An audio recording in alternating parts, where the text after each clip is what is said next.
Netcasts you love. From people you trust. This is Twit.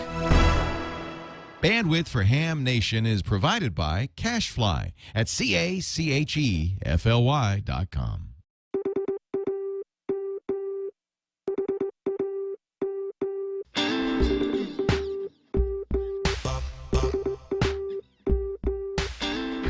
This is Ham Nation, episode number 5, recorded June 21st, 2011, Field Day. Hello everybody and welcome to another edition of Ham Nation. And we have a very special show tonight. It's the great week of Field Day, and just about every ham radio operator lives for this week where they take their gear out into the field and just really test what we can do for emergency service. As you know, a couple of weeks ago, we had some great programming from the Joplin area. And with all of the storms and things that are going on in the country, hams have to have that training that they can go out and do things when needed. And this is the weekend we do it. And they kind of make a contest out of it. They have to go in and set all the equipment up and get it going in just a few hours, and then at 1 o'clock on Saturday they start operating until 1 o'clock on Sunday. And you might want to look around to see what's going on. Gary's going to give us some things here, just a little bit of how we can find that. And what we've got tonight is a very special, I would say, hookup, if we can make this work, with Gordo. He's out teaching a class for Field Day. But I want to introduce to you Gary Pearce. Gary is a broadcaster, and he does all kinds of things, making DVDs, and very, very helpful to the ham radio fraternity. And I want to say hi to Gary. Gary, how are you doing tonight from down in North Carolina? I am great, Bob, and it is a pleasure to be here with you on Ham Nation. What a great program. Well, we as you know, it's Field Day, and anything can happen here. And I know you have some great videos, and we're going to get to those in just a few minutes. But I want to show one thing before we start. We are just loving all of the response we're getting from everybody, the emails, the phone calls. Keep them coming. Let us know what you like and what we can do to make the program more interesting. We got a ton of things coming up. But I got an email yesterday with a picture from Todd, N4ZHC, and he's from North Carolina. This is a picture of his truck. And that is a 706 ICOM radio mounted in the dash of his truck. But above it, he built a little plexiglass mount. He has his iPad. So he can go out and get off the road and stop and watch Ham Nation and listen to Ham Nation or whatever he wants to do with his iPad. And at the same time, he can be talking on the amateur radio bands with his 706 below. I just thought that was really cool. It shows you the spirit of ham radio. We do anything to have fun, make it work, but in a lot of cases to be meaningful. You could see how well that Todd's setup would work in an emergency communication, because he's got the radio, he's got the antennas on his truck, but he also has his iPad, so he can get into the internet and do things that he might need. So I really appreciate that, Todd, and I thought it was really kind of fun to see that. So we wanted to bring that to you. Let's see if we can get hooked up with Gordo before we get to some of the videos. I wonder if Gordo can hear us. They had a problem a while ago. We don't know what it is. Gordo, are you hearing us? Let's see what happens. Yes, we can hear you. All right. We ready to roll? Let her go. Let her go. All right. Hi there from Field Day, Santa Ana. Field Day is ham radio's largest event in the world, and you're right here at a Field Day site. And listeners, we're looking around at all of the hardworking men and women that make Field Day June 25th and June 26th, the big event. Now, the idea of Field Day is make as many radio contacts with ham radio operators under emergency conditions. That means we'll be on solar power and generators with no AC plug-in. Our antennas will be temporary. They can talk around the world, and we need to be located in a public location for great PR. And we'll be working with a served agency, and our agency tonight and all field day is Santa Ana Fire Department, and our group is Santa Ana Response Team, with many other groups that you see in back of me that are a vital part of field day. We hope all of our listeners and viewers will go to a field day site this weekend. 3,000 ham radio organizations will be taking part in field day. 40,000 individual hams will work the event and keep track of all of their communications in a logbook, and maybe as many as 90,000 total hams will be on the air this coming Saturday and Sunday for a 7-hour period. This means we'll make 1.5 million radio exchanges via these temporary field day locations. And as you can see in the background, we've got kids, we've got family radio service, tea hunting, we've got a weather balloon that's going up.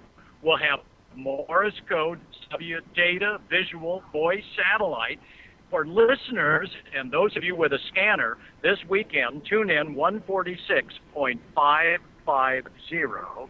And for those of you with a shortwave receiver, for field day this weekend, tune in 14.250 or 7250 kilohertz and tune around until you hear stations calling CQ Field Day. And Bob and I encourage all of you to go out and see for yourself what Ham Radio Field Day is all about. But you know, it's not the radios, it's not the high-tech gizmos like this that make Field Day happen.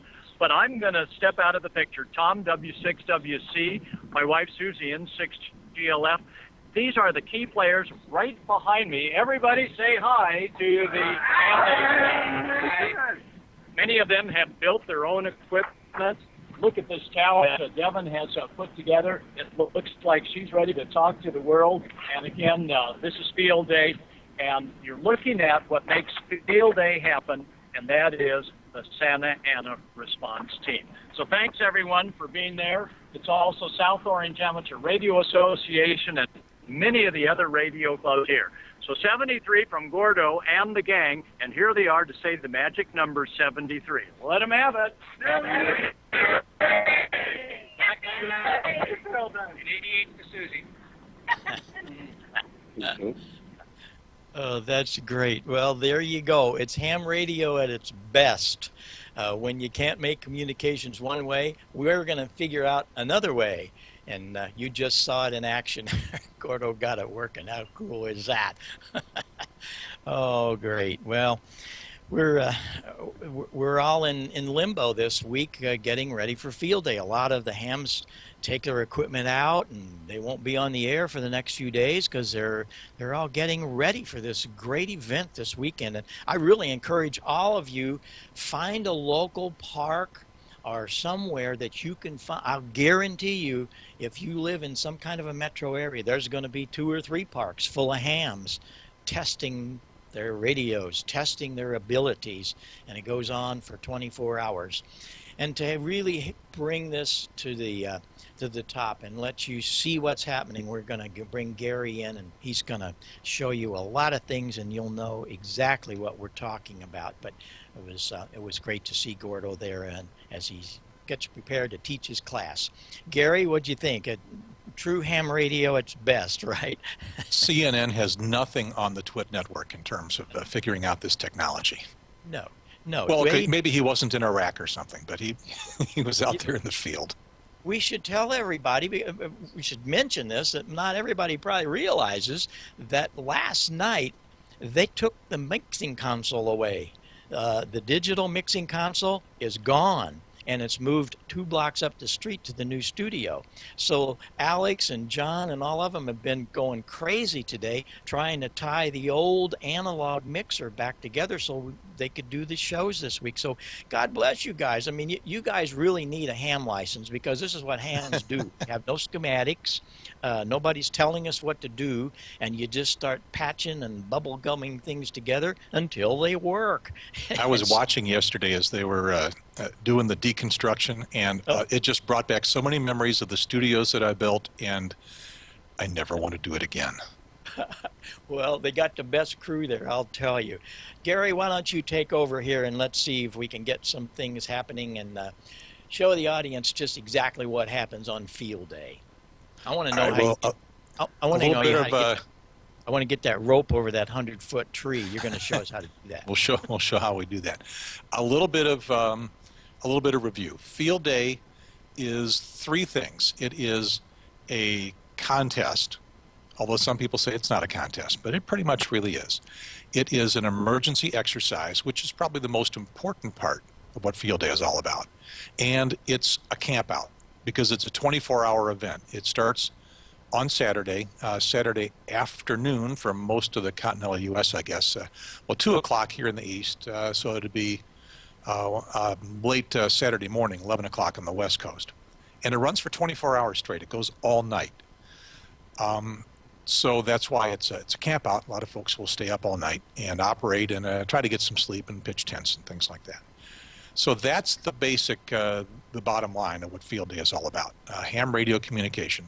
The contest part, Bob, I think is what brings everybody out, because we have other emergency exercises throughout the year. In the fall, we've got the simulated emergency test, and local jurisdictions do tests throughout the year. And they bring out the stalwart hams who like to participate in emergency communications as their primary activity in ham radio.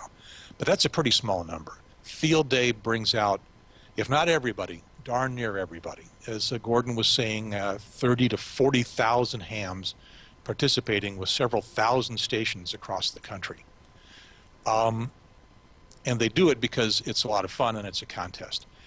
We are, most of these stations operating what we call off the grid. No commercial power, no telephone lines, no internet. We'll probably have some internet now that there's the wireless internet capabilities. There's probably some internet out there, but it's not part of what we do for the communication. It's just kind of entertainment. And what it does is it proves that we can get our stations together, get them out and on the air, and run them for 24 hours straight without relying on the commercial power grid and communications infrastructure, because when the chips are down, when there is a serious emergency someplace, that's what we have to do. And in a previous show, you showed some of what was happening in Joplin. Probably the last huge example here in the United States was Hurricane Katrina, where not just New Orleans, but all of southern Louisiana and a lot of southern Mississippi, especially in the rural counties where there's not so much infrastructure, things were just devastated. They went for days, day after day, with no communication except for the hams that were set up at the EOCs, the police departments, the hospitals. So field day is what we do to get a taste of that kind of operation every year on what I will call the last rainy weekend in June. Officially, it's the last full weekend in June, which means usually it's not, I'm sorry, I've misspoken. It's the fourth rainy weekend in June. It can get confusing if June starts on a Sunday, because then you're not sure what the weekend is, but it's the fourth full weekend. So if June starts normally not on a Sunday, but on any other day, it's the fourth weekend. And typically, for many parts of the country, it's the fourth rainy weekend, because there's always a little bit of inclement weather to deal with on field day. Bob, I think what I'd like to do before we go too much farther is roll one of the videos and give people an idea of what field day looks and sounds like. And if we can dig up video number 4, and what we'll do is listen to and see a field day station in operation. It won't last too long, and this will give you an idea of what we're talking about when we talk about the rest of the field day. So, yep. So let's go back to Frank, W3LPL, and listen for a minute to how a top contest operator handles field day. If you want to make 2,000 or more contacts on 20-meter phone at your field day station, this is a priceless education. Okay, 73, W3 Atlantic Ocean. W3 Atlantic Ocean, W6 VQ. W6 is at India Victor Queen, 9 Alpha, Maryland. Okay, this is W6 Indy Victor Queen in Mountain Home, Arkansas to Hamlersville. Have a good field day. Okay, thank you very much. 73, QRZ Field Day from W3 Atlantic Ocean. November 5 Kilo Alpha Echo. November 5 Kilo Alpha Echo, 9 Alpha, Maryland. November 5 Kilo Alpha Echo, go ahead. November 5 Kilo Alpha Echo, we are 2 Alpha South Texas, 2 Alpha South Texas. 73, W3 Atlantic Ocean. W3 Atlantic Ocean, this is W4 Alpha Bravo Papa. W4 ABP, 9 Alpha, Maryland. Roger, you're 9 Alpha, you're 4 Alpha, Georgia. 73, W3 Atlantic Ocean. Alpha Delta again. Alpha Delta. Alpha Delta 6 Mike Fox, 9 Alpha, Maryland. Of course, Frank can't control how the stations he contacts operate. Some are slow, some are fast.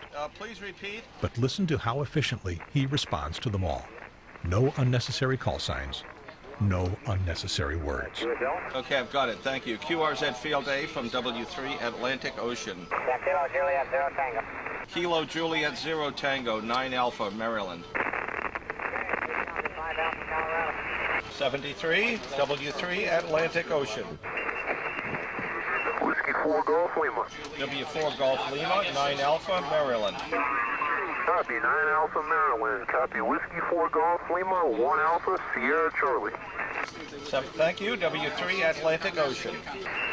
November 1 Mike Echo. November 1, Mike Echo, 9 Alpha, Maryland. 9 Alpha Maryland, not Maryland DC or Maryland. MDC. Roger, Roger, please copy 2 Echo, 2 Alpha Maine, 2 Alpha Maine. Thank you, W3 Atlantic Ocean. Dickey Field Day, Whiskey 3 Atlantic Ocean. Okay, Bob, well, if I'm going to call out the wrong video, which I did, at least I called out the best wrong video to play. That was a clip from a documentary that I have recently released called The Last Big Field Day. It's a DVD that's designed to be played as a radio club meeting program, and it's part of the company that I run, Amateur Radio Video News. And I've done a series of documentaries on ham radio about that. And we can talk about that a little bit later. But the clip itself was a really good example of just ordinary field day operation. Well, let me take that back. It was a really good example of absolutely first-class field day operating, because the fellow that we were looking there was Frank Donovan, W3 LPL, and Frank is one of the top contest operators in the country. And he was operating with a group using the call sign W3AO, and the group is actually made up of 2 radio clubs up in the Baltimore area, the Potomac Amateur Radio Club and the Columbia Amateur Radio Association. The Potomac Valley Radio Club, PVRC. People in the contest area will recognize that group. They get together and put on a huge field day operation. And the DVD that I made of it, I called The Last Big Field Day. Because when I shot them, it was back in 2004. And that year, they had at least what they claimed to be 50 ham radio stations at field day. The typical field day group, probably the average field day group, has 2 or maybe 3 stations set up. Usually a voice station, a Morse code station, maybe a second voice station, and maybe a few extra stations on VHF and some specialty things that we'll talk about more in a little bit. These folks said that they were running 50 stations, and that's the last time anybody's done that. Typically now, the folks that run a lot of stations will have 20 or so stations set up. So that's why I called it The Last Big Field Day. And if you want to know how that worked out, well, you can come to my website and check out the DVD. Let's play the clip I really wanted to play, which is number 3. So let's roll video clip number 3, and we'll see some more field day operating. Field day. Whiskey 4 Juliet Hotel Lima. Whiskey 4 Juliet Hotel Lima from W4DW 7 Alpha North Carolina. Go ahead. Okay, one Delta Golf Alpha.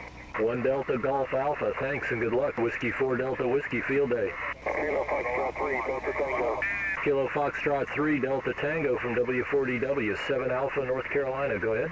Roger, copy from Alpha, North Carolina. I am 3XO, PA, Eastern PA. Okay, I got the Eastern PA and I missed your class, please. 3 something. 3 Echo, 3 Echo. Okay, 3 Echo, thanks and good luck. Whiskey 4 Delta Whiskey Field Day. Okay, and that's perhaps a little bit more typical operating, although also a very good operator. That's Mike Murphy, WA4BPJ. So yes, Murphy does show up at field day. And he was operating from my local club, the Raleigh Amateur Radio Society, using the call sign W4DW. And Mike makes about half as many contacts in field day as Frank Donovan did. And it's a pretty subtle difference, but if you are a ham and you're going to go out and operate field day and you're kind of interested in how to fine-tune your procedure, Mike used some extra words. He said some things he didn't need to say. He's a very good operator, but he said some things he didn't need to say. Frank said almost nothing he didn't need to say. So his clip was a little bit faster, but both of them made those really quick contacts, boom, boom, boom. And they communicated the same basic little bits of information with each station that they contacted. The important parts are the call sign, W4DW in this case, W3AO in their case. The class of station that they're operating, which includes the number of transmitters that are on the air, and then whether or not they are operating with a group, from home, in a mobile. Each one has a different designation. So the folks at W3AO were saying 9 alpha, which at the moment they said 9 transmitters. Later they upped it to 50. Mike was saying 7 alpha, so we had 7 stations operating. And the alpha indicates that it's a group of people, at least 3 people or more in a group. And the last thing they communicate is their ARRL section. Now, Field Day is a contest sponsored by the American Radio Relay League. And ARRL is divided up into, I think, about 70 sections. North Carolina is one section. The Maryland, D.C. area is one section. A few states have multiple sections in it. California, I think, has 6 or 7 sections. So that's the third key piece of information. So it's very quick. Bob, that kind of simulates the rapid communication that might go on in an emergency situation when you've got just a little bit of information about what's going on at a shelter or a hospital, and you need to communicate it quickly and clearly. So this contest mode is a good way to practice being able to get that information across the air very quickly. Yeah, I understand that Frank is doing 25 transceivers this next weekend for Field Day, and going to be all ICOM, I think, and we're very excited to see how that all works out for him. But one thing that needs to be clarified about that, you mentioned it and you were right on. A true contester says very few words, and what he was talking about, you just have to do the call, you have to get that section, and they have to copy your section and your class, and that's it. You don't need to say what color of shoes you got on, or the weather's fine, or even what kind of transmitter. We don't care. They're after doing as many contacts in that 24-hour period as possible. But you have to copy all of that information, so when the logs are prepared and sent into the ARRL, that they can be verified. So you can't cheat, so to speak. And Frank, he's really a master at that.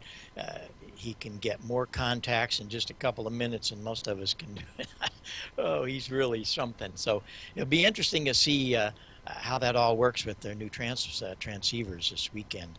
But that was really a wonderful video. I appreciate you letting everybody see that.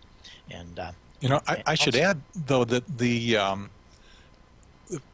contest nature of Field Day is not what everybody who participates in Field Day is going out for. There is a large group of folks that their goal is to arrive somewhere at the top of the charts that the ARRL publishes in December for their class. They want to be top of the class. They're going out as a contest. But many, perhaps most of the people that are participating in field day are really just out to have a good time. And they might not even work hard at getting on the air for the full 24 hours. They'll get on and operate for a while, and then they'll sit back and they'll eat some food and drink some beer and swap some stories and have a good time with the other folks that are out there at field day, and then they'll turn back to the radio and go operate a little bit more. Either way is just fine. Well, you touched on one of the most important things that happens at field day, man, and that's eating. Yeah. So many places that I visit, you're exactly right. They're not frank, and all the dyed-in-the-wool contesters. I mean, some of them live for this weekend for the contesting. That's what they get from our hobby. However, I'm going to be visiting a couple of sites this weekend that they're all in it for their kids. They have a bunch of children. I mean, we're talking high grade school and high school that just got their license. And so what they'll do is bring those kids out and see, for some of them, it would be the first time that they've ever been able to operate on HF, high frequency, which means they can talk around the world, perhaps across the United States, and get a feel for what real long distance communication is, because a lot of them are running around with their little handy talkies and working through the repeaters, and quite happy to do that. But for the first time, they can get on the air and work long distances, and it gives you that adrenaline to go ahead, and if you don't already have a higher license that you can get on those frequencies, then this really drives it home. And yeah, maybe about midnight they'll go take a nap and sleep a little, but not the dyed-in-the-wool contest guys. In fact, what I find, Frank, I think you might agree, about midnight in will come some new operators, and they probably won't even have a microphone.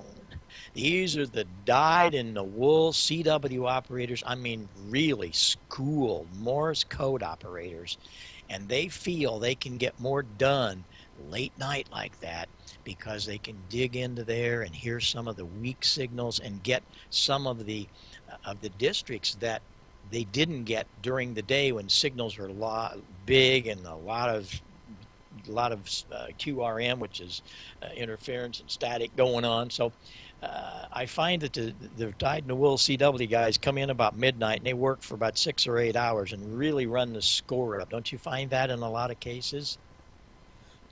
I think that's probably true, although some bands, and during much of the sunspot cycle, the 11-year sunspot cycle, the most productive band on field day, which is our 20-meter band, often closes down in the middle of the night. So those folks will be stuck on some of the lower frequency bands that stay open all night. Yeah. One thing I want to mention is, in terms of the social aspect, field day is by far the biggest event in ham radio over the course of a year. We have some big ham fests. We have some other on-the-air operating activities that involve a lot of people all around the world. But I think field day brings out more people, more hams than anything else by far. The 40,000 or so that Gordon was mentioning, more than any other event will bring together at one time. So we've given some people a little a taste of field day, and hopefully for the folks in the audience who are not hams, you might be interested in observing this. And just about every place in the country, you'll have an opportunity to come visit. Most of the field day sites that are set up welcome visitors and really encourage visitors. So I would like to encourage you to come visit your local field day operation, and we can make it easy for you to find it. There's a website that you can go to and type in either a zip code, or if you're a ham and know the call sign that you want, a call sign, and it's run by the ARRL. That's what it looks like looking at one part of the country. The URL for the website is ARRL.org, for American Radio Relay League, ARRL.org/field-day-locator. So ARRL.org/field-day-locator. And Bob, what's a zip code near you? Let's type in a zip code and find a field day station near you. Well, let's put in 63101. That's right underneath the arch in downtown St. Louis. 63101, and All right. see what It will come happens. up. Every one of those little icons is a field day station, and if we click on one near the center, we'll see some contact information about that field day operation. So KB0TLL, Jefferson County Amateur Radio Club Yep. at Sunridge Park. The location, if we zoom way in on it, will be very accurate. It will be right spot on the location for that field day, so they'll be easy to find. That's a great site, by the way. Everybody should go check that out, because you'll be surprised. If you don't think there's any hams living around you, I bet there are. And you're going to find out they're going to be out for field day, no matter what. Yeah. Now, you're near St. Louis, a big major metro area, so that's going to have a huge number of folks. Let's look at the website again, and let's type in the call sign for the radio club I'm with, which will be W4DW. And North Carolina is a little bit more rural, so let's see how many field. Whoa, we're a little more rural, but we've still got a lot of field day operating going on. And if we just press the zoom in button, the plus arrow, it'll take us straight into the W4DW site. And we are a little bit south of Raleigh. A lot of the field day operations won't be right in the downtown area. They want to get out someplace where you've got a little bit of space, some trees to hang antennas on, things like that. So we're kind of out in the country.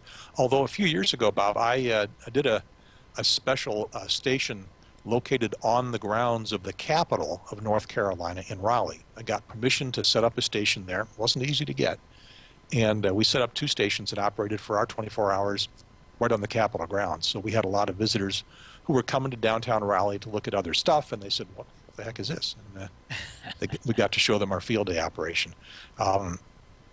It was a great way to show off field day, but it wasn't easy, and we didn't do a very good job on the air because we had all the buildings around us, and it was hard to get a good signal out. So where we go out in the countryside at a farm is typically a lot easier to set up field days. So you might have to travel a little bit out of town, but that field day locator page will find the field day. There'll be a phone number or an email address for someone to contact if you want to talk to them, but you don't have to. You can just show up. Right. That's great information, and everybody should check that out. And you want to also write this down. Next week, we're really going to get into a lot of things, everybody. You've all been writing us, and we've been marking this down about things. And Gordo and I, we're going to really get into some things about what makes us all tick and the kind of gear we're using, what has to do, what has to don't, and all that kind of stuff.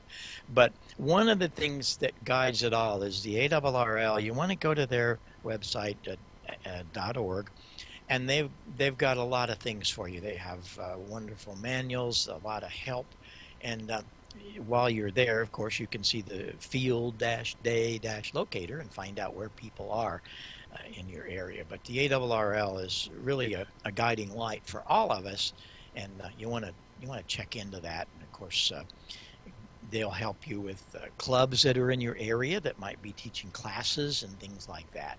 And it won't be too long. We're going to have the Leo Laporte class right here on Ham Nation. Now we got to get the studio done, or well, what's this wee stuff? I got a turtle in my pocket. No. Alex and John and all of those people, Burke and everybody we saw tearing it down. Oh man, they're working so hard. But when they get the studio finished, Leo's going to join us at the beginning of each Ham Nation to take his radio license class. And there you go. See, the studio is being built as we. That's going to be so cool. And that's why Leo wanted to do this right from the start, but there's just too much going on right now to get that studio going, and as it should be. He should be running the ship there to get that going, because when you don't see him on the air, I think he's got a hammer somewhere, Gary. It's really incredible. But when he gets started with his license, we'll get her going. And the plan what you're going to show is how easy it is to get a ham license. And we're going to do this live. And Gordon already has the VEs, that's the volunteer examiners, set up. There's several of them in Petaluma, and they're going to these are FCC certified guys. They're going to come and give him the test live on Ham Nation in that studio you just saw. You better so pass. we're all excited about this, and it'll show each of you how simple it is, and you're already seeing how much fun it is. Talking about fun, okay, answer my question for me. You got to find the video now. I want to know, now we're going to put up 120-foot wire. You need 120 feet of wire for 75 meters. Is that right? Yes, and that will be video number 1. I think I got that number right. Video number 1, and let's take a look. I want to know how you get that wire up over a tree. Take off on a 14th century English crossbow that was used for throwing stones at small game. What we're going to attempt to do is to throw, instead of a stone, a 6-ounce fish weight right over the top of one of these pine trees, and it will carry a fish line to which we'll attach a smaller line and then a larger line so that we can use this to haul the antenna up finally. And one does this manner like a slingshot, in that one puts it up, takes aim, and fires. All right. Right over the top. Now, what we do is then attach a line at the other end and pull it back through, and we'll attach the antenna and pull it back up. That's how we put up one end of the antenna. Got it. And we'll do the same thing over this tree over here.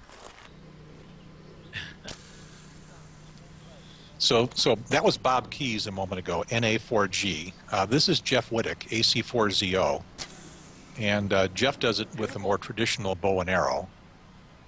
And then once you get the line over the tree, you need to pull the antenna up, because the fishing line won't hold an antenna up. So you got to use something a little bit sturdier than a fishing line.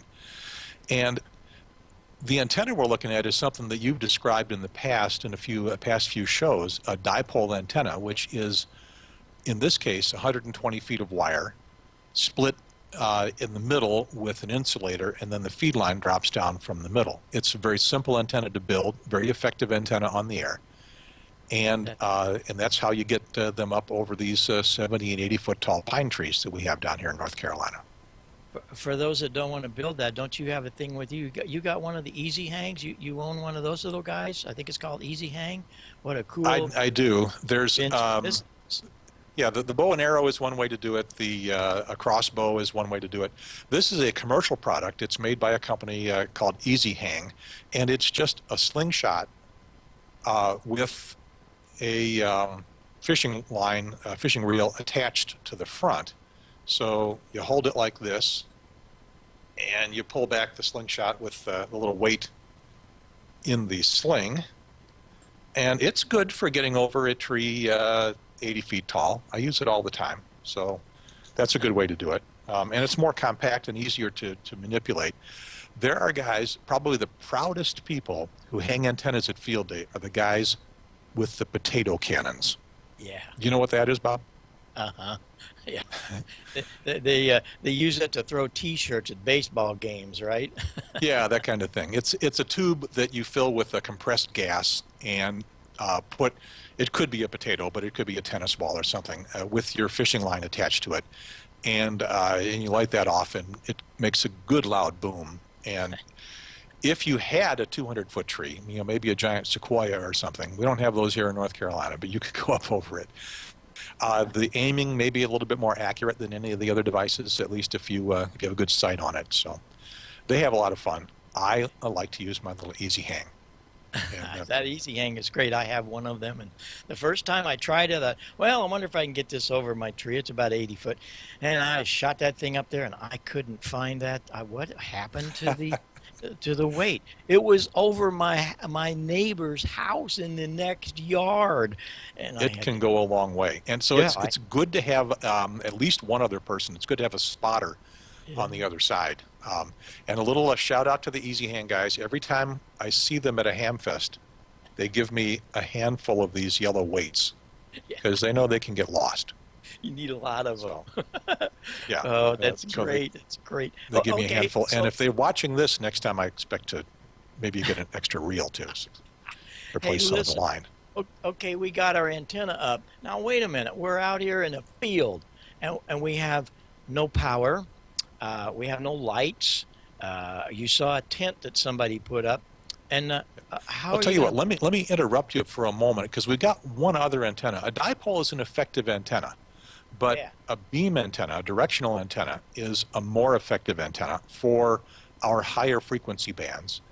And putting a beam up can be a little bit more difficult. There are field day stations that actually put up some tower sections, but we have some ingenuity down here where guys have used just a simple extension ladder to get their beam antenna up 25 feet or so, which is about all you need to do on field days. So we can roll video number 2, and we'll see some guys put up a beam antenna on the extension ladder.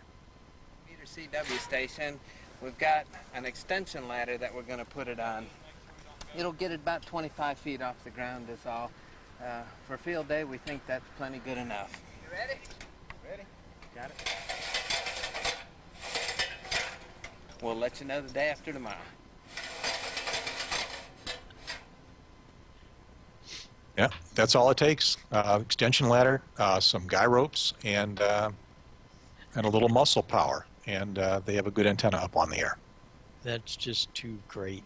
So all of you that's watching, and you keep hearing us tell each other how crazy we are, and we just do things because we have to do them. You're seeing just a small part of what we do in ham radio to have fun, and really, you got to think about this. The serious nature of this. These are exactly some of the things that happened down in New Orleans, and that happened over in Joplin to get communications when we don't have anything. Yeah. But How would the guys who did the communications there know how to do this stuff if they weren't out practicing it? And field day is the time when they come and practice. If you're really dedicated, you can practice on your own. You can do this stuff. But how many of us would if we didn't have some fun activity to get us out and do it? what I find in the field day operations, Gary, is we have different people. We have guys like Frank. These guys are schooled. They're very, very good at what they do in operating. But then we got other guys, they don't get the big kick out of operating, but they'll come in early and put the gear together, like that crew you just saw. That's what they do. They do the physical setup. That's their part of ham radio. They love making things happen, putting wires in the trees, getting the antennas up for 20 meters, 6 meters, all that kind of stuff. But then you have another side of it. We got to get power. And you'll have guys, that's all they do is take care of the power.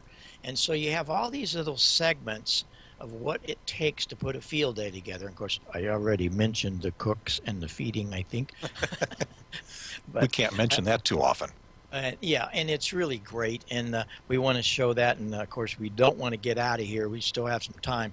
We've got to talk about the go-to stations. We'll do that in a little bit, but let's see some of that video about some of this power, solar power. I think you've got some generator power. This is fascinating stuff here. Well, let's cue up video number 6. And in 1990 is when I moved to Raleigh and joined the Raleigh Amateur Radio Society. 1990.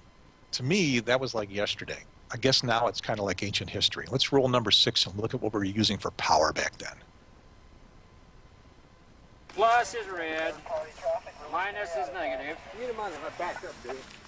Everything's up and running, ready to go. Carburetor's out. Contact.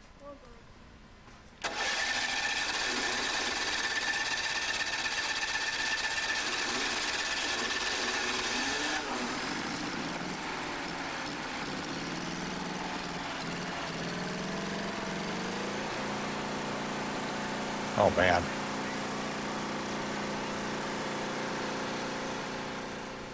Oh, Bob is so proud of himself for getting that thing started. I may get some email correcting me, but I believe that is a World War II surplus generator, and the club had a bunch of them. Fortunately, they have been retired. And let's roll right into video number 7 with some more modern generators, and we'll take a look at them. There's no talking on this one, Bob, so we can just kind of narrate over this. In 1994, Hurricane Fran came through. It was the biggest hurricane to hit eastern North Carolina in decades. So a lot of hams picked up generators, and the big ones you saw were from the Red Cross that equipped themselves. This one is Mike Murphy, WA4 BPJ's generator. Notice the big gas tank in the background. With that huge gas tank, he can operate the full 24 hours without having to refuel the generator, without having to shut it down. And that's a handy thing to be able to do. But I'm not sure I want quite that much of a gas bomb sitting near my my field day station. Well, that's why they're laid. They put them way out, away from everybody, and it takes a crew just to man all of that kind of stuff and the solar panels and all of that. I really want to talk just a little bit before we go about the go-to stations. This is very important to me because, okay, we get new amateurs, and they go out to field day, and they're scared to death because here they are with all this equipment, and they've never, ever been really on the air like this. And so tell the audience about the go-to stations, how it started, what it is, and exactly what we get from that, Gary. Sure. There is a special field day operation called Get On the Air. So the initials would be GOTA, Get On the Air, that is designed for 3 categories of people. First is non-hams. If you've never had a ham license, you're specifically invited to come operate the GOTA station. Also, new hams who have been licensed for less than a year. Doesn't matter what class of license you can have. You can have our entry level, the technician. You can have our mid-level, the general. You can have our top license level, the amateur extra. Doesn't matter, but if you've been licensed totally for less than a year, you're welcome to operate on the GOTA station. And finally, there are a pretty large number of hams out there who have been licensed for a long time but let their activity lapse. Every time I go to a public event, a public area, and this last weekend I was at a maker fair here in Raleigh. A maker fair is an event, it's kind of like a ham fest for people who like building things. And it could be woodworking, it could be macrame, but a lot of it is technically oriented, electronics and engineering, and right down Ham's alley. So we had a ham radio exhibit there at the maker fair, and a lot of the people that came up and talked to us were licensed hams who had just been off the air for a long time. So if you declare yourself to be a generally inactive ham, the GOTA station is also available. A club is encouraged to run a GOTA station because they get some bonus points, more than the points they get for just the contacts they make. They get extra points for running this Get On the Air station. There'll be a coach, someone specifically designated to help you through. The idea is not to make as many contacts as possible. In fact, most of the people that I coach at the GOTA station that I operate, and I'm one of a team of GOTA coaches at the Raleigh Amateur Radio Society. Most of the folks that we get in there make 1 or 2 contacts, and it might take 10 or 15 minutes to be able to get through that one or two contacts. So there's no pressure to make a lot of contacts. It's all about learning how to do it. Once you've gotten through that and have learned a little bit, perhaps you can go to one of the other stations and then sit in a little bit, and in the quieter times of the contest, you can operate one of those stations too. But get your feet wet at the GOTA, Get On the Air station. The locator, I think, indicates whether a club that you're looking at has a GOTA station. So if you've got several in your area and you have to make a choice, pick the one that's got the GOTA station. Well, I enjoy going there and operating that with the kids. It's really great. Well, we're going to have to wrap things up. It's just been such a wonderful show. Gary, you've been great with all of the information, and everybody needs to go check out this DVD about this special field day that you did. It's really wonderful. We encourage everybody to find a field day this weekend. Go out and just visit it. And you know what? They might put you on the GOTA station, and you'll have a lot of fun. We will for sure. Let me mention real briefly that the videos that you've seen and a bunch more on Field Day, I've put up on one of my YouTube channels. So if you want to see them again and see some additional videos of a Field Day operation, the YouTube channel is youtube.com/KN4AQ2, the numeral 2. youtube.com/KN4AQ2, and you can see a bunch more of those videos. Oh, that's great. That's wonderful. And we encourage everybody to let us know what we can do to help on the program. I had a couple of guys ask about where my email is. Well, it's right there on the screen, as you see, and I encourage people to let Gordon and I know what's going on. We'll be out here next week. We're going to be doing a lot of things about the hobby, equipment and so on and so forth. So we're going to come back next week and have even more fun, and we'll give you a little report on some of the field day sites around next week too, see what everybody's doing. I want to thank all the guys in the chat room that's listening in and giving us some ideas. I appreciate all of that. And what can I say?